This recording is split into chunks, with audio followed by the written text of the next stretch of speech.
What in the world have happened to Stella Lee Wild card? Well, that's exactly what we're gonna talk about inside this Tournament Statistics Deck Tech video. So she's fairly new but quite popular. She has 130 tournament entries of unique decks with an average win rate of 18.92.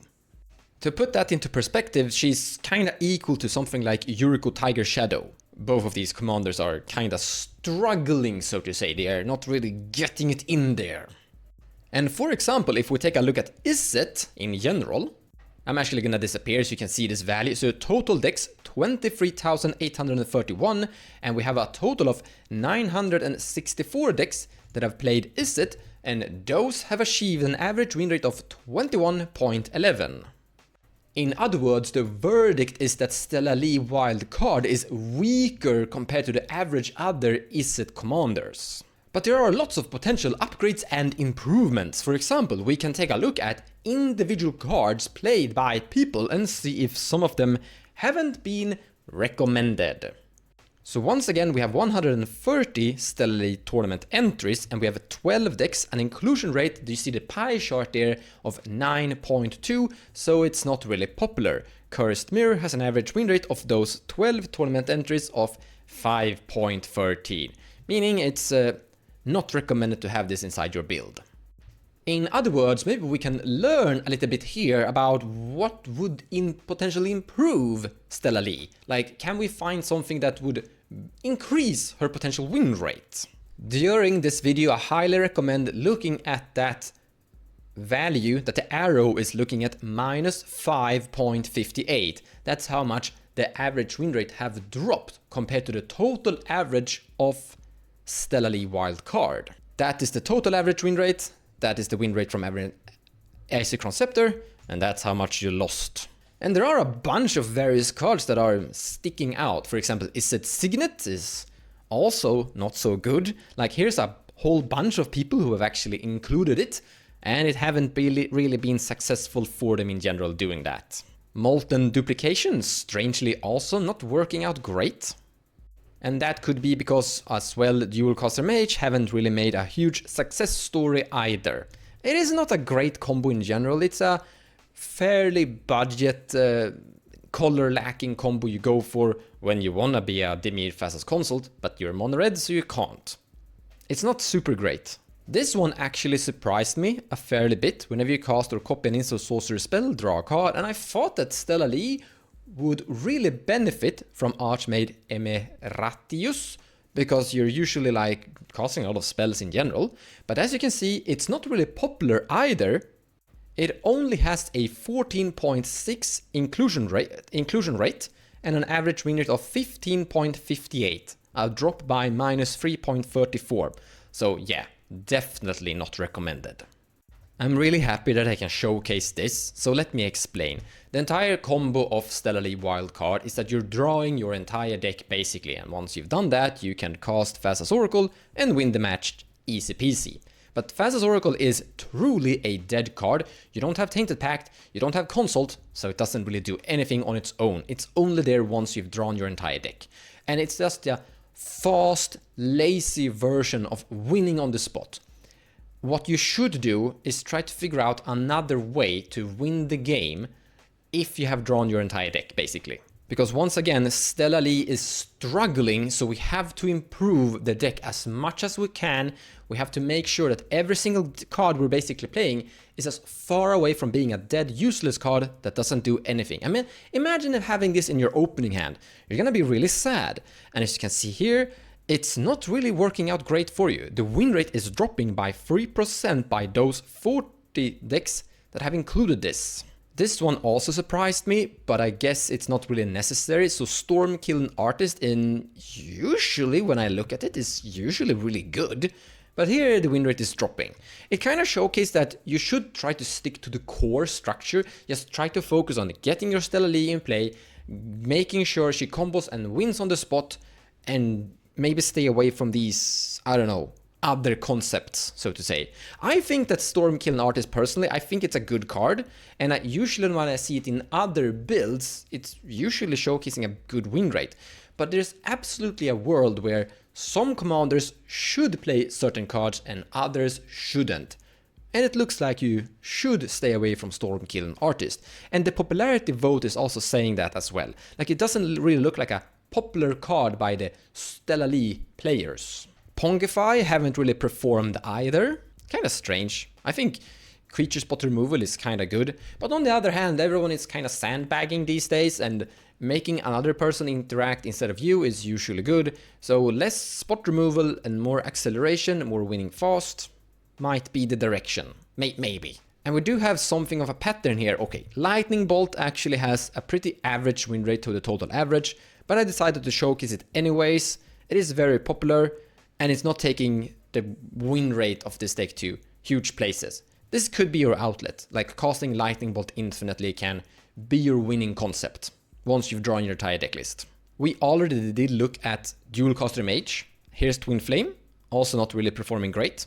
Once again, this is Dualcaster Mage, and as you can see here, there are a few people who are playing Twin Flame without Dualcaster Mage, and I have looked at some data statistics and seen that Twin Flame without Dualcaster Mage is usually fine, especially considering that there's like Dockside Extortionist all over your deck list, so to say, and all over the battlefield. The win rate doesn't truly drop that much, so in the end it's a card you could still maybe consider, depending on how good you're at tutoring for your Dockside. Abrade, another spot removal, isn't really showcasing a good result. The win rate is dropping drastically by the very few 14 decks that have played it. Basically, maybe spot removal isn't that recommended, kinda. Depends on. Like, I kinda wanna emphasize that sometimes I see Stacks showcasing a very bad performance, and then I'm seeing in a different commander seeing that Stacks is showcasing a very good performance. So this is more specifically to Stella Lee Wild card, that maybe she can't really squeeze in these spot removals. She needs to stick to her course fast game plan instead. I mean, the popularity vote on Jeweled Lotus is saying that clearly. And the people, it's actually increasing by 0.4. Now, it's more or less has an super high inclusion rate, like it's 8 decks that haven't played it. So yeah, it's going to get an average win rate close to the total average, but when you're seeing it's almost auto-included, it's, yeah, pretty much an auto-include. Gilded Drake haven't been performing great. Usually when I look at Gilded Drake, it's usually showcasing a very bad win rate overall, regardless of, there are a few commanders, actually Kenrith is usually showcasing a good win rate with Gilded Drake, but all other commanders are usually showcasing a very bad performance with the thing. The last bad card I want to showcase is Dramatic Reversal, a drop by minus 1.24. So it's not huge, but it's still a drop. It doesn't look like it's something you could squeeze in maybe if you're really trying to find something that is increasing your combo just by a small margin, and you have already added all other concepts to the deck list already. So I'm not gonna say that you shouldn't play it, but it looks like you should have other options before this one. So that didn't look so great. I really thought that Dramatic Reversal and Archmage Emeratius would be great inside Stella Lee Wild card. I mean, you can see the concept here. Draw your entire deck, pretty much infinite mana. Looks great. But apparently, these two cards isn't the ones to go for. And there are even other versions, and by the way, the One Ring is actually really good, play that one. But there are other concepts like Dramatic Reversal and the One Ring and Stella Lee would also be great, but still maybe apparently not. And this concept was also kinda not so recommended. Dualcaster Mage combo, not so good. And that Thassa's Oracle also being not recommended.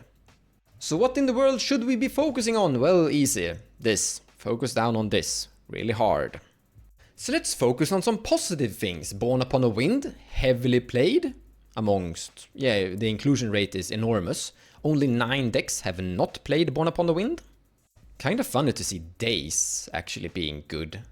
I guess the part where you don't have to pay mana for it, and counter spells are usually better compared to spot removal. But Stella Lee truly wanna cast spells without paying mana for them, so yeah, it's fitting the concept. And you are trying to usually win on someone else's turn, so yeah, I can see a world where Days would work out for your combo potential, but also for your disruption against your opponents. Mox Amber, Heavily played, very, very high inclusion rate. I mean, the core plan is to have Commander in play, so Mox Amber will kinda help you out in that. Ragavan, heavily played. It's gonna help you get your Commander in play turn 2. I am a bit skeptic on Ral Storm Conduit, but apparently, now the sample size is, the popularity vote is very small, but the win rate is pretty okay, so it's showcasing a potential, so I'm gonna say keep it, but I don't know, maybe. There really should be better cards than this, and I think that if people keep playing Stella Lee, I think the win rate of this guy is going to drop eventually, but time will tell. Personal tutor seems recommended. Search your deck for a sorcery and reveal that card to all players, shuffle the deck and put it on top of your library. Perfect! Stella Lee really enjoys top deck manipulation, because that is a good trick to basically get, as she's exiling cards from top of a library and can cast them this turn, so to say. So yeah, this is fitting perfect. You're tutoring for your combo piece, and you're instantly casting it on the same turn as she's exiling cards from the top of a library. And as you can see, pretty high popularity vote, and the win rate is increasing a tiny bit. Phyrexian Metamorph looks recommended. It's going to clone one of your opponent's docksides or Rhystic Study? No, sorry, not Rhystic Study. The One Ring. Time Twister looks recommended. It has plus 1.26 increase to the average win rate. We have actually taken a look at wheels in general and seen that wheels overall are usually increasing deck's win rate. I made an entire video looking into specifically how good wheels are inside the format, and the verdict is that wheels, if you play 2 to 3 of them, are usually recommended. Once you go to like 4 or 5, it's starting to fall off. So the mark to kinda hit in wheel count is around 2 to 3, kinda. It even follows a small pattern, Wheel of Fortune, also recommended. And the same thing can be said about Windfall. So here we go. Wheels recommended, wheels good. Play wheels. I wanna highlight something here. These videos, I'm showcasing numbers. I'm not showcasing my opinions. I don't personally play wheels because I don't like them. I view wheels to be bad, but I have maybe a different kind of game plan to what might be recommended in the end. I'm actually building a little bit more towards the recommended area now and then, but I'm more or less a stacks player, a control player, and because of that I don't personally like wheels, so whenever I talk about my personal opinions, I'm like, don't play wheels. But whenever I'm showcasing statistics, I'm not like showcasing my opinions, I'm showcasing numbers, and you make your own opinion. I think that's a very good approach, and why this YouTube channel is using so much tournament data, because that is giving us a more of a truth than just my opinions. Talisman of Creativity is showcasing a good result. Now, I want to highlight something. We did see a very bad result from Is It Signet, so the verdict can easily be that it's enough with Talisman of Creativity. You shouldn't go over burden and just add more of them. And we can all see that Talisman of Creativity is a lot better than Is It Signet. I mean, you can cast, let's go, Ancient Tomb turn 1, Talisman of Creativity, and then you can cast a Mystical Tutor, or, I don't know, 1 red mana, a Ragavan. And you can't do that same opener with an Is It Signet. And Mana Vault is also showcasing like a small recommended increase. It's going to help you get your commander into play turn 2, so that's good. Strike It Rich looks good. Final Fortune looks great, very high popularity vote, and a very good increase to the actual win rate. Now, I think the Iset win rate was pretty much around that. Yeah, so Final Fortune inside Stella Lee Wild card is almost hitting the identical win rate of Iset color identity overall, with all commanders basically. I want to highlight that whenever I'm looking at Final Fortune in general, regardless of whatever commander and regardless of whatever color identity, it's usually showcasing a good performance. It's usually showcasing an increase to the total win rate. I mean, personally, I actually think that Final Fortune is a really good card. It is very important to be able to steal turns sometimes, or sometimes even take double turns, because one more turn might literally mean that you're going to win. I mean, this is literally 2 mana to untap all of your permanents, draw an extra card, and try to win on the spot. Sure, you will lose the game if that turn doesn't turn out good, but it's totally worth it. cEDH in general are not really playing for the long game. The turn count in this format are usually quite low, around 2 to 4, so to say, give and take. Chain of Vapor is also showcasing a very good performance. Now this is a spot removal in a lot of people's eyes, but I disagree. This is a ritual because you can target your own Dockside Extortionist, then you sacrifice a land and you target your Mana Crypt, then you sacrifice another land and target your Mox Amber, and then you sacrifice another land and target some of your opponent's annoying stuff over there somewhere. Or you stay. You can basically just return all of your free to cast mana rocks by sacrificing tapped lands. Going back to the part where all in is kinda good. Focusing down on improving your combo potential looks like a recommended pathway for the commander and in general for cEDH as an overall as well actually. Like playing control spot removal is a no, but playing some spot removals like Chain of Vapor can in the end be a spot removal against something, but it's usually heavily played as a strange ritual. So less control and more turbo combo speed. Yes. Mox Opal is heavily auto-include. I can truly see why. You're flipping cards from the top of your library and you'd rather have some really free to cast spells to cast that way. Mox Opal fits a perfect spot inside this deck list. Another super free to cast spell that is also showcasing a good performance is Jeweled Amulet. This is a very strange and annoying to understand mana rock, but it's free to cast, so if you flip into it, you just put it into play directly. Literally card draw, more or less, with your commander. Also actually helping your commander cast more spells during the turn, so that's good. Like, look at this, whenever you cast your second spell each turn, exile the top card of your library. I mean, Jeweled Amulets and all the free to cast artifacts are going to help you fuel Stella Lee Wild card, but they are also very easy to cast, so they really fit perfectly inside this build. But also, copy target instant sorcery, you may choose new targets for the copy, activate only if you cast 3 or more spells this turn. It doesn't specify anything specific, only instant sorceries, so Jeweled Amulet will help you in your combo potential as well as just being a decent card overall. I mean, it's in the end a strange mana rock. Lion's Eye Diamond, heavily played. You can get your commander into play turn 1 with this. Who cares about losing your hand? You really care about losing your hand. You don't want to go hellbent with Stella Lee Wild card, but it's still going to fuel you when you're trying to achieve Stella Lee triggers and being able to activate her ability. So I can see a world still where Lion's Eye Diamond is very popular, as well as we are playing Underworld Breach. Super heavily included, basically an auto-include. Definitely an auto-include in my opinion. You can see the popularity vote. Everyone is more or less playing it. And the same thing goes with basically Lotus Petal as well. This is gonna achieve your turn 2 Stella Lee Wild commander. It's going to help you with your combo. You're gonna flip into it and it's gonna function great with your Underworld Breach. Lotus Petal, heavily auto-include inside Stella Lee Wild card. So what's the verdict? Focus more on your combo potential. Now, there have been a few people playing Hullbreaker Horror, but there were too few, so it was very hard to actually get an understanding of how good Hullbreaker Horror currently is inside Stella Lee Wildcard.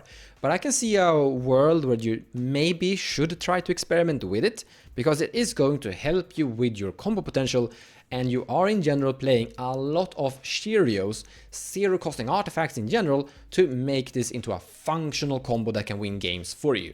Once you have infinite mana, you can not win the game on the spot if your commander is suffering from summon sickness, but don't let that discourage you. It's still very cool, and you can sit there and bounce your opponent's stuff here and there, so yeah, maybe. Big maybe. But the focus is truly to increase combo potential, reaching this point as quickly, safely and efficiently as possible. Or this one. Yeah, this one is great as well. Heavily played, usually great, seeing enormous good win rate whenever people are playing it in general. But you want to have a lot of different variations of card like this. And as you can see, they are pretty much recommended, very high popularity vote, and the win rate does increase a tiny bit. Refocus, more or less an auto-include, only 3 decks of 130, haven't played it, so yeah, play this thing. Here we even have a 50-50 split, kinda, Tidal Boar. So this is not played by everything. Tap or untap target creature. It doesn't draw a card, but it's tapping or untap a target creature. You may return an island you control to owner's hand instead of paying Tidal Boar's mana cost. So once again, this is free to cast. You don't need to pay mana for it. Going back to that Days, that also showcased a very good performance, basically, because it is also free to cast. And the win rate is actually increased quite a bit when you are including Tidal Boar. Because once again, this is focusing more towards your combo potential, trying to be as fast, consistent with your commander as possible. But there is an ultimate problem to all of this. You see, the more you focus on your combo, the weaker you get if your commander isn't really in play. Because the ultimate problem with Stella Lee Wild card is that you are suffering from summoning sickness and you're very commander focused. So once you're putting this into play, everyone knows what you're going to try to do once this is no longer suffering from summoning sickness. If you're sitting with like 5 cards in your hand, you are a threat, and people are going to view you similar to how they're viewing Hermit Druid. So in the end, even though you might be able to boost her deck overall, it could still have some problems. That's why you do want to have the One Ring and the Underworld Breach combo to just have some other options if this is just getting heavily interacted with.